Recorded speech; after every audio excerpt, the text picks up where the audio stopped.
Selamat pagi saudara-saudari semua. Selamat kembali kita di renungan pagi. Hari ini kita melihat kitab Matius pasal 3 yang disampaikan oleh Pastor Kim. Kemarin dikatakan pasal ketiga dan 4 menerangkan tentang apa yang terjadi sebelum Yesus mengajar, keluar mengajar atau mengajarkan. Kita mengatakan di pasal ketiga sampai di pasal 4:11 pengalaman Yesus dan persiapan Yesus sebelum dia keluar mengajar. Dan di sini dikatakan Yesus dibaptis dan juga menghadapi percobaan. Mengapa di kitab Matius dimulai tidak mengatakan tentang Yesus pergi menginjil? Penulis Matius memberikan untuk kita melihat dan mengerti, kita untuk mengerti akan kerajaan Allah. Kita mempersiapkan hati kita untuk menyambut kerajaan Allah, dan kita mengenal sifat, identitas dan sifat-sifat Yesus. Pasal 4:11 sebelumnya menyatakan persiapan Yesus untuk di situ untuk mengajar dan juga mempersiapkan para yang membaca kitab ini hatinya agar mengerti bagaimana dengan kerajaan Allah. Dengan tema hari ini ada sedikit panjang. Dengan pertobatan mempersiapkan kerajaan Allah, dan taat memperluas pekerjaan Allah. Dengan pertobatan mempersiapkan kerajaan Allah, dengan ketaatan memperluas pekerjaan Allah. Dua tema ini di pasal yang ketiga saya bagi dalam dua bagian, ayat 1 sampai dengan 12, 13, kemudian 13 sampai dengan 17. Di ayat 1 sampai 11 itu pertobatan, langkah dalam pertobatan. Di sini menyatakan orang yang penting yaitu Yohanes, dan saya ingin kalian untuk membaca akan melihat di sini pergumulan di sini, dan di pasal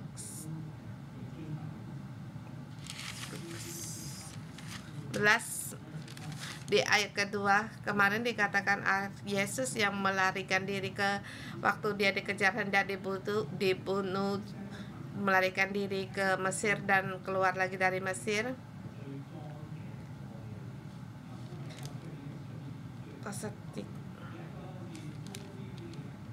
Di pasal ketiga dimulai seperti satu yang kering, seperti ada seseorang berpakaian yang aneh-aneh.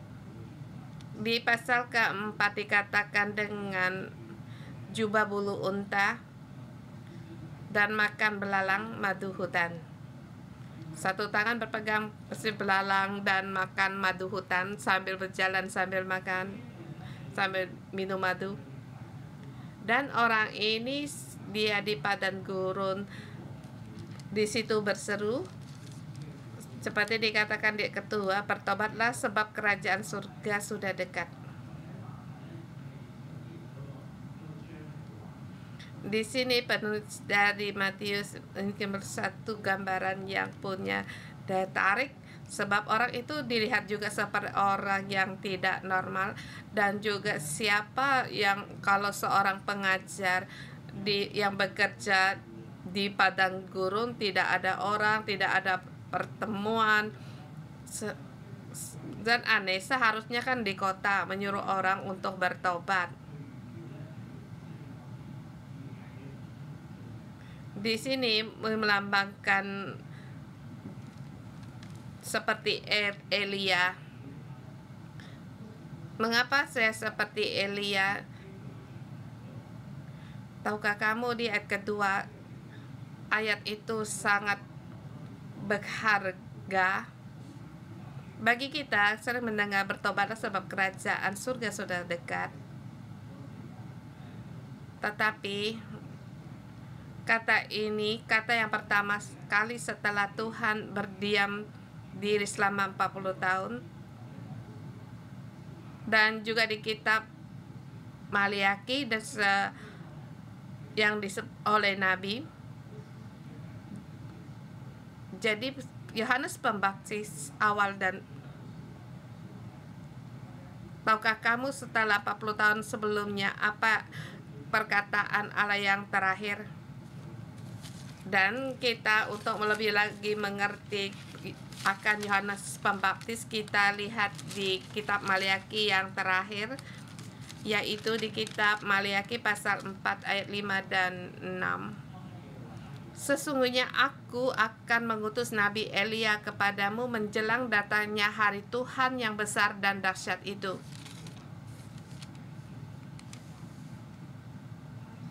Maka ia akan membuat hati bapa-bapa berbalik kepada anak-anaknya dan hati anak-anak berbalik kepada anak-anaknya, supaya jangan aku datang memukul bumi sehingga musnah.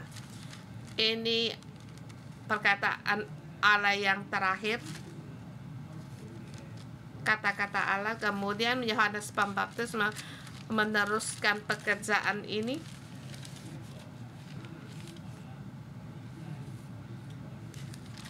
Maliaki di zaman Nehemia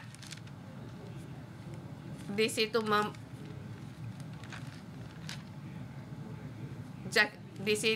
menyampaikan nubatan ini dan menyatakan di zaman seperti dikatakan Pastor Joshua, sepertinya rencana Tuhan itu berhenti di 400 tahun sebelum dari perjanjian baru, seperti sesudah 400 tahun kemudian tidak ada lagi nabi yang bernubuat untuk Israel, tetapi sesudah di 400 tahun kemudian Allah akan mengutus orang yang seperti Elia kepada Israel, yang menjadikan hati bapa berbalik kepada anak-anaknya dan hati anak-anak kepada bapa-bapanya.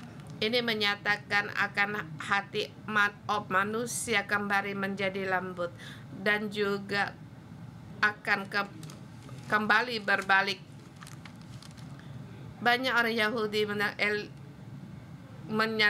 sebab mereka selalu menganggap Elia yang diangkat di langit. Sebab Elia tidak mati, dia diangkat oleh kereta dalam angin badai. Jadi seperti Elia yang datang kembali, dan gambaran yang baru memberitahukan kepada kita untuk menggenapi nubuatan di kitab Maliaki, yaitu Yohanes Pembaptis. Jadi pada saat tampilnya Yohanes Pembaptis, dia langsung memberitakan, tobatlah, kerajaan surga sudah berdekat.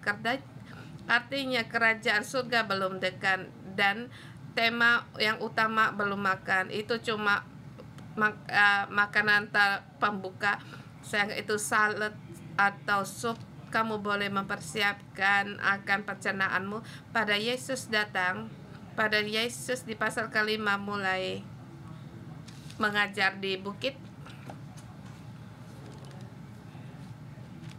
Itulah kerajaan surga. Tetapi aku adalah orang yang mempersiapkan hati manusia. Kamu harus mengerti,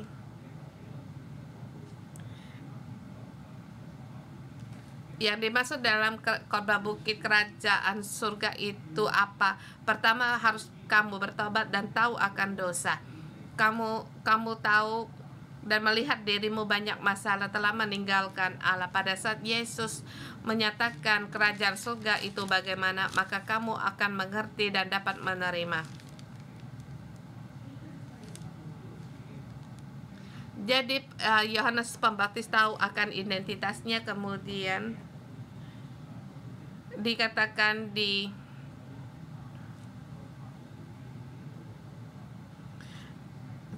ketika dikatakan sesungguhnya dia yang dimaksud Nabi Yesaya ketika ia berkata, ada suara orang yang berseru di padang gurun, mempersiapkan jalan untuk Tuhan, luruskanlah jalan baginya.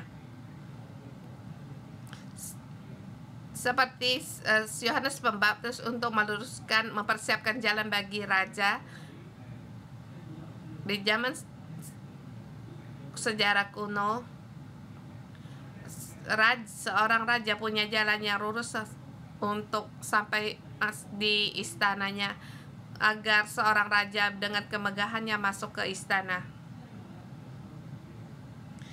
Yohanes Pembaptis dialah yang meluruskan, mempersiapkan jalan itu, yang mempersiapkan orang berjalan, dan agar Tuhan berjalan di tengah-tengah manusia. Dan jalan ini juga dulunya tertutup sebab dosa-dosa umat Israel, dan juga masa lalu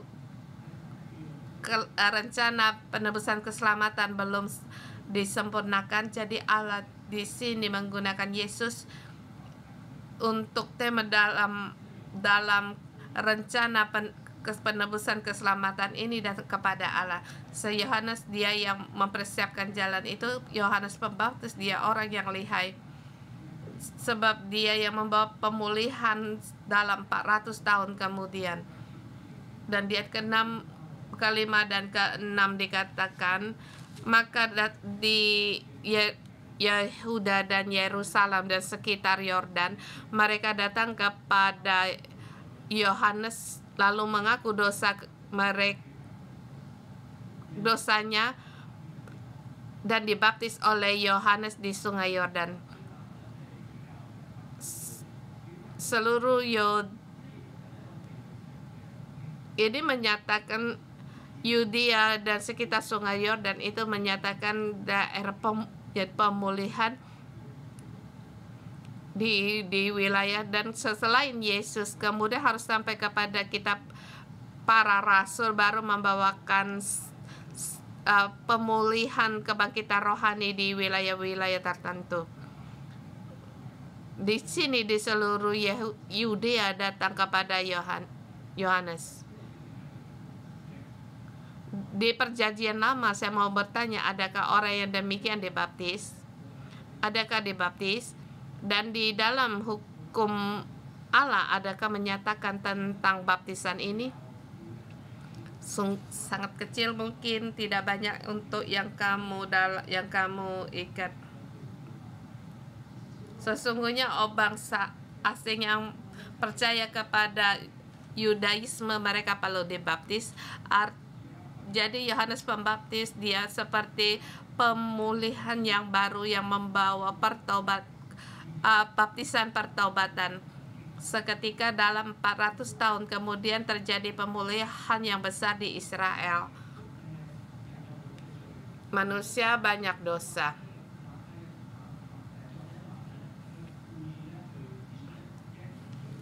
Tetapi di sini para pengarang kitab Matius ini memberikan seperti menyatakan tentang dosa, yang menyatakan seperti ayat 7 dikatakan itu adalah seorang orang Farisi. Di sini di ayat ke-7, waktu Yohanes melihat orang Farisi dan orang Saduki datang untuk dibaptis, ia berkata kepada mereka, "Hai kamu keturunan ular berudak, siapakah yang mengatakan kepadamu bahwa kamu dapat melarikan diri dari murka akan Tuhan datang? Jadi hasilkanlah buah yang sesuai dengan pertobatan, dan janganlah mengira bahwa kamu dapat berkata dalam hatimu, Abraham adalah bapa kami." Yohanes dapat melihat jadi orang yang datang untuk dibaptis, ada orang yang belum mempersiapkan diri untuk dibaptis. Dia ingin segera dibaptis, atau jadi orang-orang ini adalah orang Farisi dan Saduki. Dan Yohanes Pembaptis melihat mereka dengan menegur mereka. Dikatakan bahwa kamu dapat melarikan diri dari murka yang akan datangkah? Artinya jangan mengira kamu untuk dibaptis dapat menghindar dari penghakiman. Di ayat ke-8 penampilan mereka buahnya dengan hati pertobatan tidak sesuai. Artinya di dalam mereka tidak ada hati pertobatan, atau tidak cuma sedikit pertobatan, tetapi mereka dengan kelakuan, penampilan, dengan perbuatan memberitahukan kepada orang lain, saya telah bertobat. Ini adalah satu penampilan.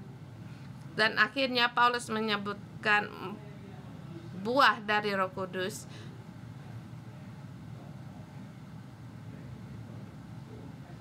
Dan di dalam kehidupan sehari kita melihat perubahan seseorang. Dan Yohanes Pembaptis di sini melihat ada kesombongan rohani mereka sendiri. Sebab di ayat 9 dikatakan, jangan mengira bahwa kamu dapat berkata dalam hatimu, Abraham adalah bapa kami. Dan orang-orang yang datang dari padang gurun datang kepada orang-orang Farisi yang datang kepada Yohanes Pembaptis, dia mengira bahwa mereka dari tempat yang tinggi datang ke tempat di perkumpulan orang-orang yang rendah. Satu persatu untuk dibaptis, untuk menyatakan bahwa aku sangat menghormati Allah dan aku pun terima baptisan. Apa yang mereka perbuat agar dilihat oleh orang lain, dan yang mereka lakukan itu adalah dari acara seperti tradisi keagamaan dalam hukum Taurat, dan dalam hati mereka dengan kesombongan bahwa dengan kesombongan rohani mereka berkata bahwa aku adalah keturunan dari Abraham. Yohanes melihat akan kepalsuan dari mereka, melihat akan kemurtatan mereka. Jadi ayat keempat di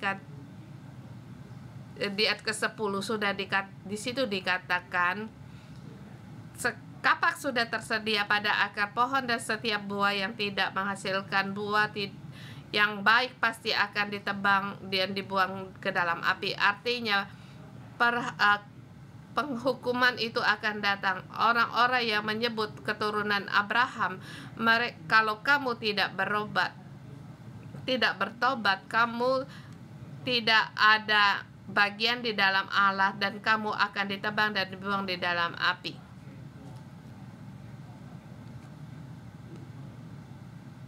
Di dalam yang menentang kerajaan Allah, di sini mereka terbuka. Orang-orang yang menentang kerajaan Allah yaitu orang-orang yang melayani di bait suci, orang-orang yaitu orang-orang Farisi dan orang Saduki.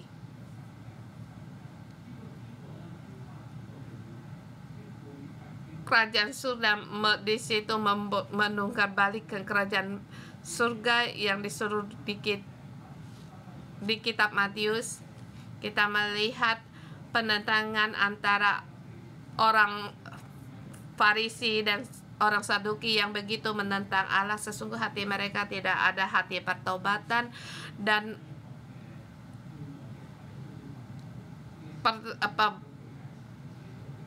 baptisan pertobatan dari Yohanes Pembaptis pun mereka tidak dapat menerima, apalagi Yesus yang menerangkan tentang kerajaan surga.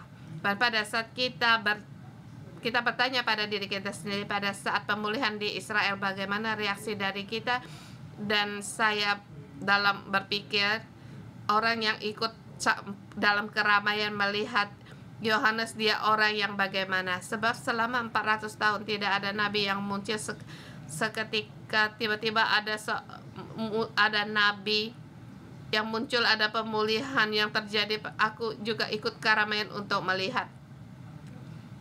Dan ada orang yang berkata, yang seperti disebut di kitab Maliaki, itu Elia, yang membawa sekelompok orang kepada pertobatan. Ada orang melihat keramaian. Di padang gurun, di situ ada pati, atau di sungai Yordan, apa yang terjadi? Mungkin mereka cuma di situ melihat pengunjung saja. Ada sebagian orang menggunakan kepercayaan mereka untuk meninggikan diri mereka sendiri. Sesungguhnya mereka tidak menerima kerajaan Allah. Tetapi mari tetap berpegang pada kepercayaan yang lama. Dan kita melihat yang disampaikan oleh Yohanes Pembaptis, yaitu yang diajarkan yaitu pengajaran di perjanjian lama ini belum diperbaharui. Maka dia menyebutkan, aku membaptis dengan air, tetapi Yesus dia membaptis dengan api. Dan kita sekarang sampai pada baptisan Roh Kudus dan api. Saya di kebaktian anak remaja, walaupun dapat merasakan kepemulihan anak muda, sangat saya rasakan bulan 12 di Barrio KKR itu. Bukan hanya orang yang cuma pergi ke Malaysia ada bagiannya. Pada saat kita menyatakan bahwa pemulihan anak remaja, baik itu anak muda, orang-orang tua, semua dalam berapa umur pun ada bagian, dan tidak ada hubungan dengan kita pergi atau tidak pergi ke KKR di Barrio. Semua orang menghadapi pemulihan rohani. Ada cara pikir berbeda dan penglihatan yang berbeda. Pada saat kita mengatakan pemulihan di pohon kehidupan di Barrio, bagaimana kita melihat. Dan 611 banyak dipenuhi Roh Kudus dan pekerjaan Roh Kudus. Kalau kamu belum mempersiapkan hatimu, kamu akan merasa lelah. Dan juga berkata, ya, mengatakan ini saja, aku cukup lelah dalam bekerja. Selain di rumah banyak kesusahan, beban di rumah, belum lagi pekerjaan saya, pelayanan saya, lari sana lari sini, sangat lelah. Inilah kita yang belum mempersiapkan hati kita, sehingga kita sampai tidak dapat merasakan. Dan hari ini di Matius pasal 3 memberitahukan kita, tergenaplah nubuatan Malaki di zaman Yohanes Pembaptis, dan juga terjadi di gereja 611, dan juga akan terjadi di KKR Pohon Kehidupan dan juga di KKR di Barrio. Apakah hati kita sudah siap untuk menyambut pemulihan ini? Dan terlebih lagi, adakah di dalam kita mempersiapkan kita untuk menyambut pemulihan pertobatan ini? Kita jangan seperti orang Farisi, kita mengira kita sudah benar, atau kita sudah cukup tinggi, atau aku sudah memiliki segalanya. Kita harus seperti orang lain, yaitu bertobat. Maka pemulihan akan datang di tengah kita. Ayat 11 dan 12 mengatakan, aku membaptis kamu dengan air sebagai tanda pertobatan, tetapi Ia yang datang kemudian daripadaku lebih berkuasa daripadaku, dan aku tidak layak melepaskan kasutnya. Ia membaptis kamu dengan Roh Kudus dan api. Yohanes menggunakan membaptis dengan api dengan berapa waktu, yaitu dari yang berdosa menjadi tidak berdosa. Tapi Yesus membaptis dengan Roh Kudus dan api, dan menggunakan air itu seperti penampilan untuk mengubah sikap seseorang. Tapi Roh Kudus dan api yaitu yang di dalam, yang lebih dalam lagi, agar keluar dan dimusnahkan. Dan Roh Kudus di dalam kita agar seluruhnya kita berubah.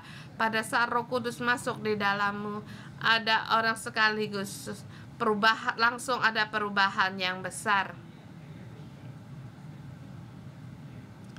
Ada orang di dalam waktu yang panjang, dalam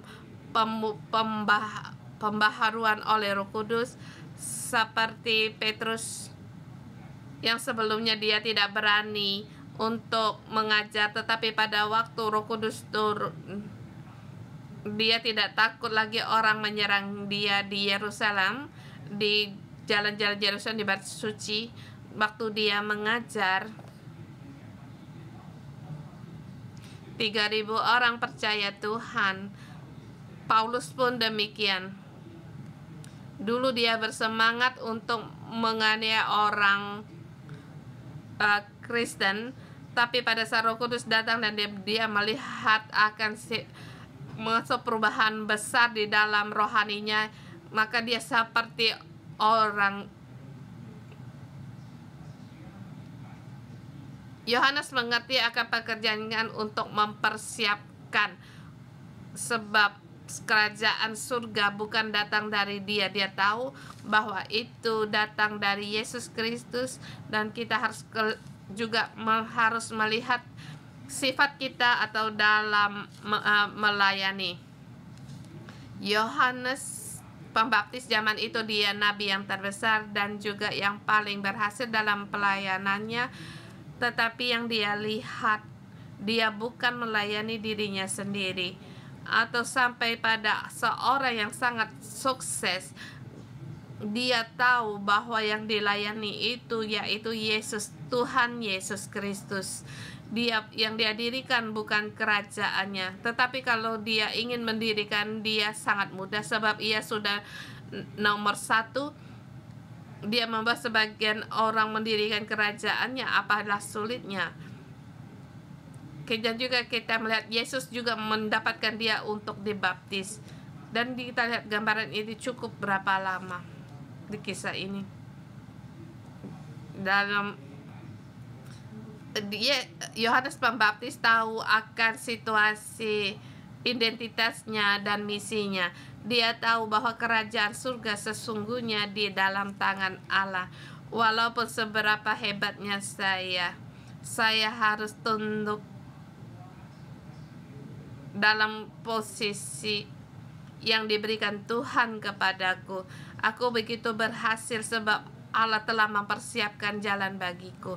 Dan di sini juga mengingatkan kita dalam pelayanan, baik kita staf gereja, para pelajar teologi, ketua sel, atau kamu ikut pelayanan di gereja, kita bukan mendirikan kerajaan kita, tetapi kita menghadapi Allah.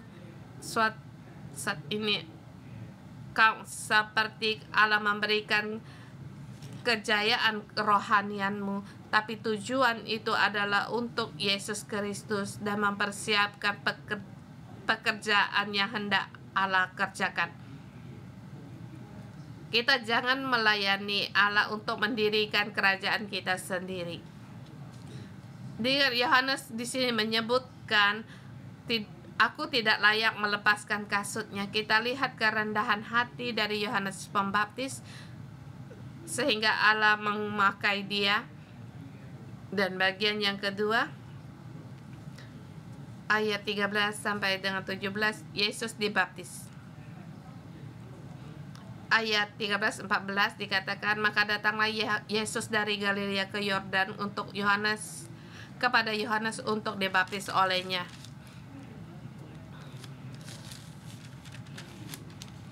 Yohanes Pembaptis tahu bahwa dialah orang yang akan datang itu. Maka Yohanes mencegah dia, aku tidak perlu untuk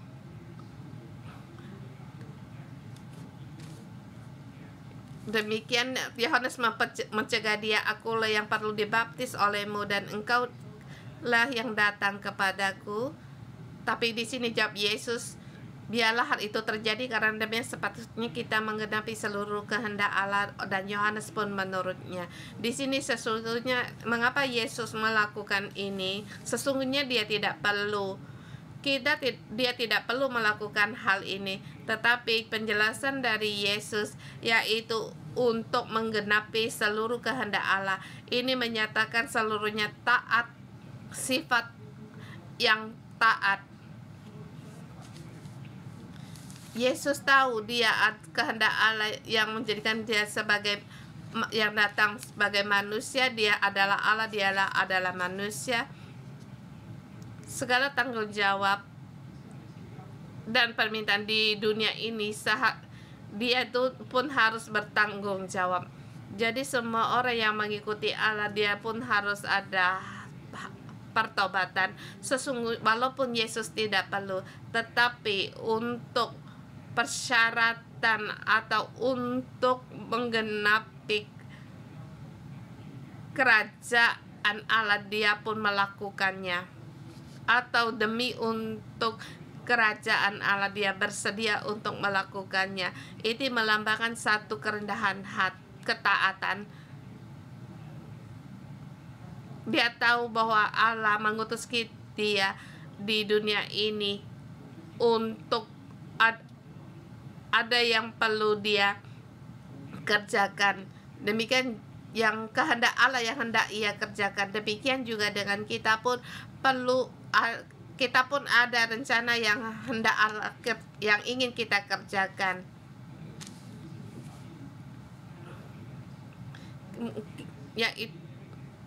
Demi untuk membuat orang yang percaya pada Tuhan, kamu diletakkan di rumah atau di tempat kantor kerjamu, di itu ada satu kehendak yang harusnya kamu kerjakan, dan kita harus taat di dalam kehendak ini agar kerajaan Allah diperluas. Ayat 16-17 menyatakan tentang baptisan Yesus. Ada beberapa yang muncul di sini. Ayat 16 dikatakan langit terbuka dan lalu roh Allah seperti burung merpati turun ke atasnya. Dan juga di ayat 17 terdengar suara dari surga dan mengatakan, inilah anakku yang kekasihi, kepadanya aku berkenan. Di sini Allah Trinitas semuanya dinyatakan di dalam perjanjian baru. Allah Trinitas demikian dinyatakan dan jelas dinyatakan. Suara dari surga ini melambangkan suara Allah yang menetapkan bahwa hubungan dengan Yesus. Yesus terlebih dahulu dia bukan seorang budak, walaupun dia hamba Allah, tetapi Allah di situ berkata, inilah anakku, dan juga demikian aku berkenan kepadanya. Apa yang membuat Yesus berkenan bagi Allah? Yesus belum lagi melakukan pekerjaannya, tapi kata ini menyatakan bahwa hubungan bukan mengaturkan pekerjaan atau dalam situasi apapun, tetapi Yesus dengan Allah punya hubungan dalam kasih. Di dalam kasih ini ada yang merasa dengan aman. Dia tahu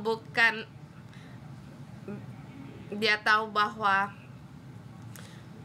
dia menjadi manusia dan sampai mati di kayu salib itu karena kasih Allah. Dan demikian juga bagi kita yang mengikuti Tuhan, kita adalah anak-anak yang dikasihi Allah. Bahkan sebagaimana Allah mengasihimu, sebelum Yesus mengajar pun demikian mengasihi. Sejak dari mulanya Allah telah mengasihi kita. Bukan karena kita mengasihi Yesus, Allah mengasihi kita, tetapi sejak awal Allah mengasihi kita. Kita mengatakan bahwa Yohanes mempersiapkan jalan dalam melayani sampai menyatakan Allah hubungannya dengan anaknya.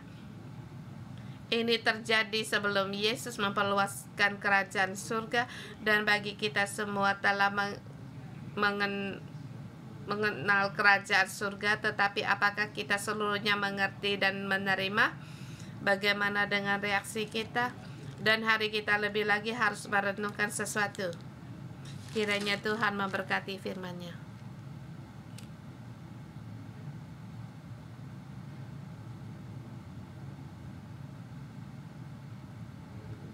Haleluya. Mari kita memuji Tuhan kita dengan puji-pujian kita. Haleluya.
Tuhan, kami berterima kasih kepada Engkau. Kami 23 tahun Engkau menuntun gereja kami, bahkan kami pun mengikuti hari perdamaian dengan Tuhan. Kami bersyukur kami punya kesempatan untuk mengadakan perdamaian dengan pengakuan dosa kami, serta kami situ bertobat untuk menghadapi dosa-dosa kami dan membawa segala dosa-dosa kami di hadapan Tuhan. Saudara semua, kita berdoa sebab kita bersyukur kita setiap tahun ada hari pengakuan dosa atau hari perdamaian, karena ada kita berterima kasih, bersyukur kepada Tuhan.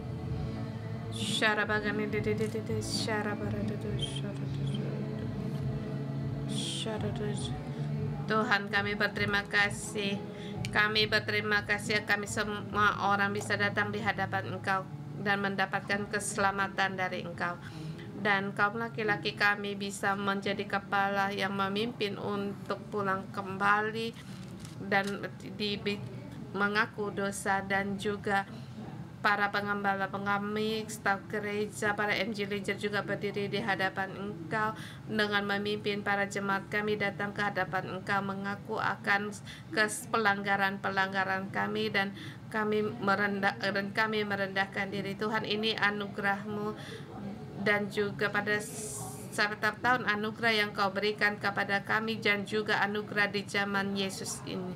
Tuhan, pada saat kami berterima kasih Tuhan, Engkau berfirman, sebab karena kami di sini mengaku kesalahan, maka pemulihan akan datang, dan sekarang kerajaan surga pun telah datang. Dan saudara semua, kita pun tahu bahwa pemulihan rohani dari mana terjadi, yaitu dari pertobatan. Pemulihan rohani itu dimulai dari pertobatan. Mari kita berdoa untuk nanti kebaktian, perkumpulan baktian rohani KKR di Berio. Kita berdoa bagi anak-anak remaja, mereka di konferensi di Berio ini, mereka bertemu dengan Tuhan, mereka mengaku dosa dan bertobat, dan hati mereka dinyalahkan oleh Tuhan dan hubungan dipulihkan. Yang kedua, agar kita bisa sering-sering untuk mengaku dosa dan mengoreksi diri kita sendiri dan connect dengan Tuhan, agar nyala api kita kembali menyala. Kita berdoa pertama untuk konferensi di Berio, dan juga kita berdoa untuk diri kita sendiri.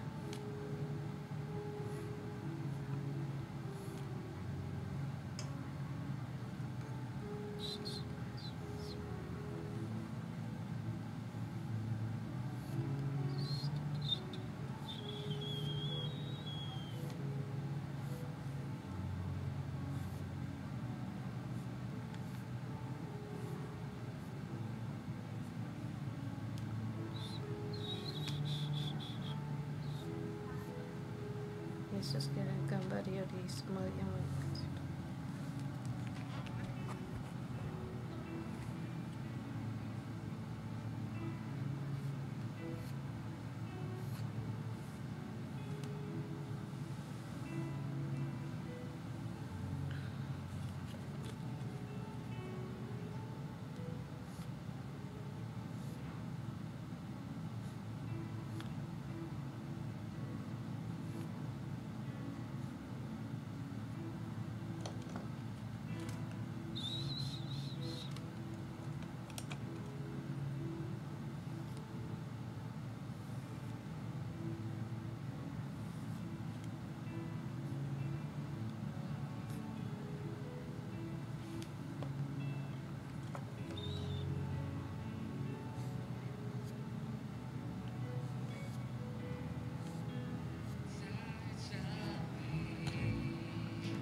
Adakah kamu melihat kalau dalam kebaktian banyak jemaat yang datang melambangkan bahwa para pengkhotbah itu sangat disukai?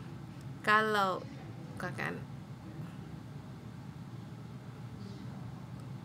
doa puasa kamu berseru pada Tuhan, banyak orang yang dalam berarti Yesus disukai.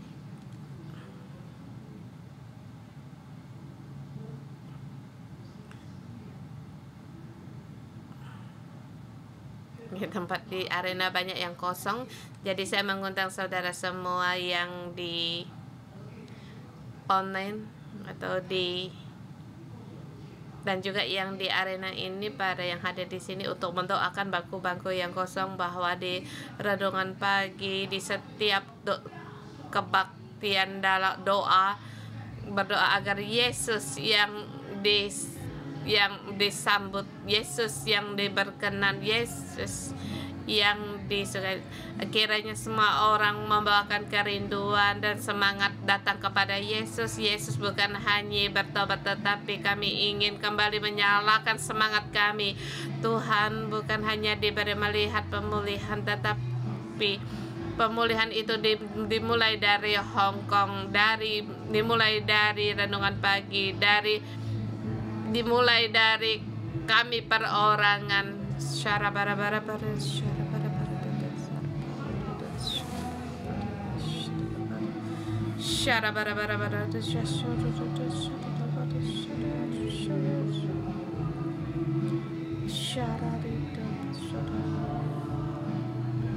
Tuhan, kiranya Engkau penuhi kami.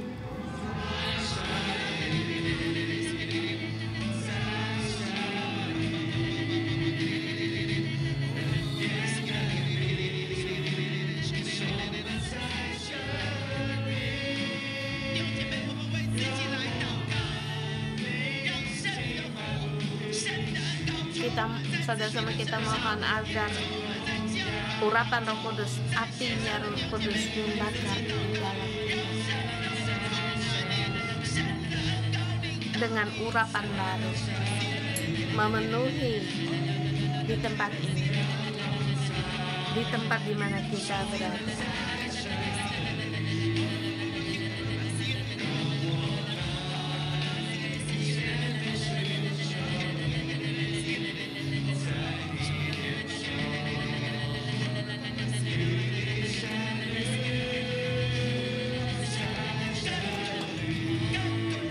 Lebih banyak lagi, Roh Kudus, lebih banyak lagi Engkau penuhi di tempat ini. Tuhan, kami rindu akan kebangkitan, tidak hanya diberi, tetapi Tuhan, api kebangkitan ini, api pemulihan ini juga hadir di dalam tengah-tengah kami, di dalam kebangkitan dalam keluarga kami. Kiranya Roh Kudus, apimu menyala kembali dalam kehidupan kami. Nyalakan semangat bagi kami untuk Yesus. Lebih banyak lagi penuhi kami.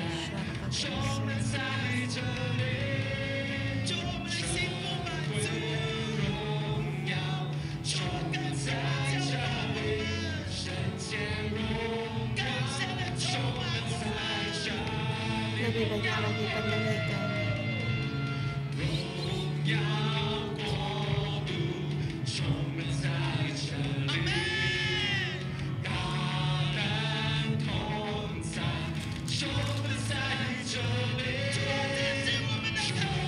Tuhan, ini kerinduan kami.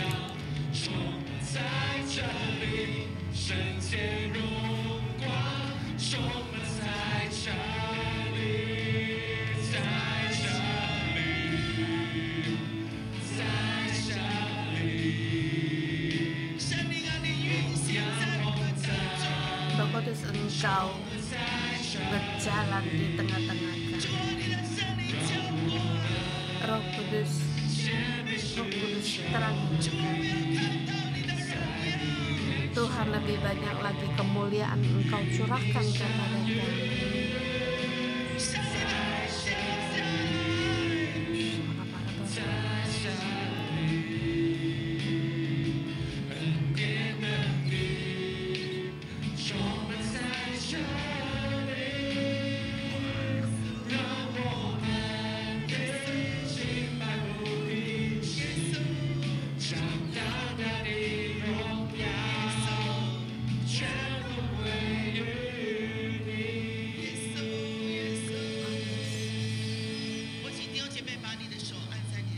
Saudara semua, letakkan tanganmu di atas hatimu. Anakku, dalam nama Tuhan Yesus aku berkata kepadamu, kamu adalah anak Allah yang dikasihi, dimanapun kamu berada. Saya dalam nama Tuhan Yesus berbicara kepada rohmu, kamu adalah anak Allah yang dikasihi. Raja atas segala raja, Tuhan di atas segala Tuhan, Dia mengasihimu, berkenan bagimu, Dia memberikan hidup bagimu. Dan engkau terhadap rohmu berkata, aku dengan kasihku selamanya mengasihimu. Dan dalam nama Tuhan Yesus memberkati semua anak-anak yang dikasihi Allah, yang berharga bagi Allah, yang dihargai dan yang kesayangan anak-anak Allah. Roh Allah selalu memenuhimu, menerangimu. Api Roh Kudus ada di kepalamu dan juga di sekitarmu. Bagaimana Yohanes Pembaptis untuk mempersiapkan bagi jalan Raja yang mulia ini, kamu dan aku juga mempersiapkan. Yohanes Pembaptis mempersiapkan yang pertama Yesus datang, dan kamu dan aku mempersiapkan untuk yang Yesus kedatang yang kedua kali. Sering-seringlah untuk berdoa kepada Tuhan, bukan mendekat pada Tuhan, bukan karena tanggung jawab, bukan karena orang Kristen kata ini, bukan karena Allah murka, tetapi karena kamu mengasihi Dia, merindukan Dia. Jadi kamu bersedia untuk berdoa dan mendekat kepadanya. Anakku, dalam nama Tuhan Yesus aku memberkatimu. Kamu selalu disertai oleh api Roh Kudus menyelamatkan. Lebih lagi kasih karunia Tuhan, urapan Roh Kudus dicurahkan di dalam hidupmu. Kiranya kasih Tuhan, kesembuhan Tuhan, keselamatan Tuhan, pengharapan Tuhan ada di dalammu. Dalam nama Tuhan Yesus, bukan setiap tahun ada hari pertama baru tahu untuk bertobat, tapi di semasa hidupmu, setiap hari, setiap saat, pada saat Roh Kudus menerangimu, kamu langsung untuk bertobat dan kembali kepada Allah. Dalam nama Tuhan Yesus memberkatimu. Ada kiranya mengapa kamu berkata, mengapa aku mengaku dosa, Dia tidak perlu.